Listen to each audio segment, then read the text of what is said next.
All right, at this time, I'd like to welcome in senior writer for the Undefeated, Marc Spears, my co-bubble mate down here in Orlando. And you sat down with Blazers guard CJ McCollum yesterday. CJ spoke a little bit about his injury, so I want to play a clip of that. Everyone take a listen real quick.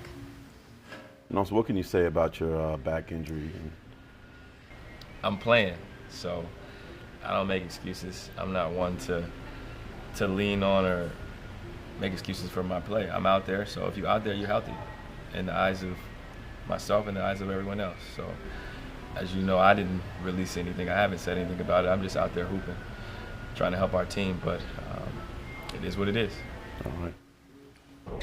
Now we see you, Marc, sitting at that table with CJ with a couple glasses of wine. That's because you guys were also talking about CJ's wine venture, and that piece is going to run over the weekend. But let's get back to the injury real quick, because how severe did you sense the injury was when you spoke to him, not just there, but in your reporting?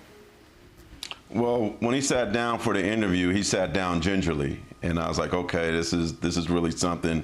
I'm here, he's in considerable pain. And that this is an injury that he needs rest to get over. It's not something that needs surgery, but there's no time for rest now, Rachel. You know, he's trying to get in the playoffs. So even if they get that 8th spot locked in tonight, they still got to play Saturday and potentially Sunday and probably Tuesday. There's no time to rest for the Blazers here. So another thing that's scary for CJ is now your foes know about this injury, and you could kind of see in his face that he didn't seem happy that it's out. So he's probably going to have to protect himself, and I think Damian Lillard is going to have to continue protecting him by having these huge, perhaps 50-point-plus games again to keep the Blazers alive. Yeah, absolutely. And it's interesting, if they can get to that 8th spot as opposed to the 9th, it does at least put them in position, Marc, right, to, if they could win that first play-in game on Saturday, not having to play, in effect, a back-to-back. Because if you are the 8th seed going into the play-in scenario and the 9th seed comes in with you and you beat them, that's it. You've won. You've gotten the spot. Whereas if you're the 9th seed, you have to win twice. So that makes a difference then to them with CJ, right? If they can get 8 versus 9? Oh, yeah. I mean, they could get it done with quicker, and perhaps he gets an extra day or two. But as we're seeing here, like, these playoffs are every other day.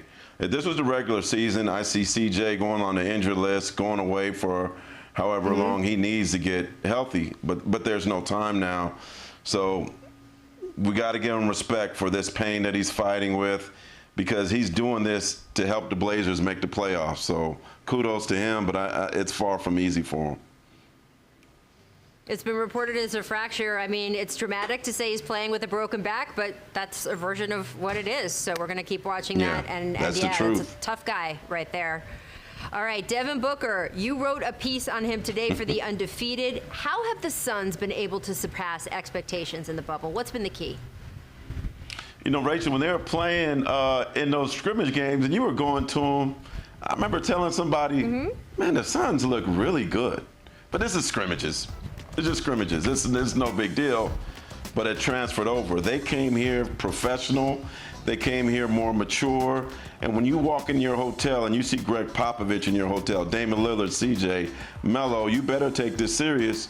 So nobody expected them to do anything, but they expected to do something. And Devin Booker knew that this is the highest stage that he's ever been on. He's never been to the playoffs, so he's been playing out of his mind. He's had a bubble MVP-worthy candidate. Ayton is finally showing what he is. Cameron Johnson is doing well. And I think Coach Williams is the coach of the bubble so far. To have the youngest team in the bubble be undefeated, and they could potentially be undefeated and get knocked out, you know, kudos to the Suns for what they're doing, and because I don't think they even could have projected this.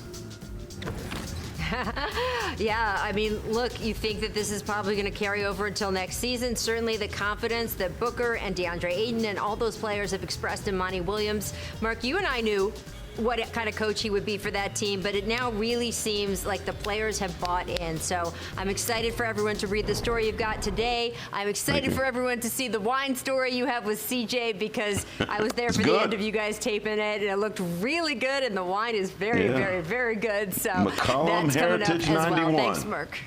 Yeah, thank you. There we go. Well, Mark knows his wine. There's no doubt about that. Thank you for joining us, sir. I will see you at the arena tonight. Thanks for watching ESPN on YouTube. For live streaming sports and premium content, subscribe to ESPN+.